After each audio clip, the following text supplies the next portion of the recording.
आवाज मुंबईकरांचा संकल्प भाजपचा। या अभियानाला नागरिकांकडून उत्स्फूर्त प्रतिसाद मिळतोय। भाजप आमदार अमित साटम यांच्या नेतृत्वाखाली हे अभियान सुरू झालेले आहे।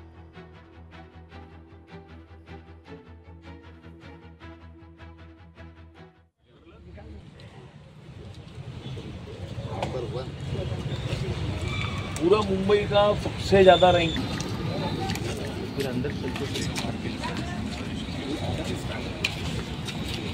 हो त्याच्याकरता लवकरात लवकर तुम्ही सिग्नल चालू करा। शनिवार रविवारकडे बरीच गर्दी असते ट्रॅफिक जाम हो, तर हे सिग्नल जरा लवकर मुंबई बीजेपी को दे।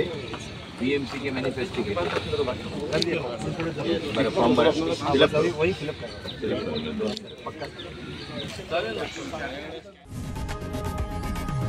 लोकशाही मराठी ऐका, पहा, जागरूक रहा।